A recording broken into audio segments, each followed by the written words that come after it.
दक्ष police news, पहिले खाकी मग बाकी। धावत्या रेल्वेतून तब्बल 91,34,000 रुपयांच्या चोरीचा गुन्हा मनमाड लोहमार्ग पोलिसांनी उघडकीस आणलाय। विशेष म्हणजे या प्रकरणात फिर्यादी व्यापाऱ्याचाही सहभाग असल्याचं तपासात निष्पन्न झाल्याची धक्कादायक माहिती समोर आली आहे। राजस्थानमधील सोन्या चांदीच्या दागिन्यांचा व्यापारी नरेश नेमराम जाट हा फिरोजपूर मुंबई पंजाब मेलनं विदिशा ते मुंबई असा प्रवास करीत असताना त्याच्याकडे रोख रक्कम आणि मौल्यवान दागिने असलेली सॅक बॅग होती। गाडी मनमाड स्थानकावर थांबली असताना तो बाथरूमला गेला आणि याच संधीचा फायदा घेत अज्ञात चोरट्यांनी त्याची बॅग लंपास केली। व्यापाऱ्यानं मुंबई लोहमार्ग पोलिसांकडे तक्रार दाखल केली। मात्र घटना मनमाड इथं घडल्यानं हा गुन्हा तपासासाठी मनमाड लोहमार्ग पोलिसांकडे वर्ग करण्यात आला।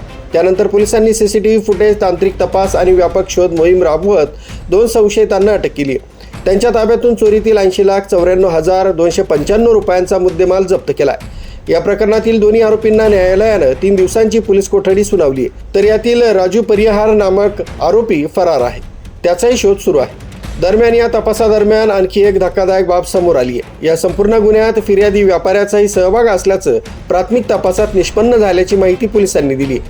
लोहमार्ग पोलीस अधीक्षक संदीप पालवे, उपविभागीय पोलीस अधिकारी वसंत भोये, रेल्वे सुरक्षा दलाचे सहाय्यक आयुक्त राजेश कुमार केसरी यांच्या मार्गदर्शनाखाली लोहमार्ग पोलीस निरीक्षक राजकुमार पाडवी आणि तपास अधिकारी नरेंद्र खैरनार यांनी हा गुन्हा उघडकीस आणलाय। महाराष्ट्रातील रेल्वे परिसरात घडलेल्या या मोठ्या चोरीचा उलगडा झाल्यानं पोलिसांच्या तपास कौशल्याचं कौतुक होतंय।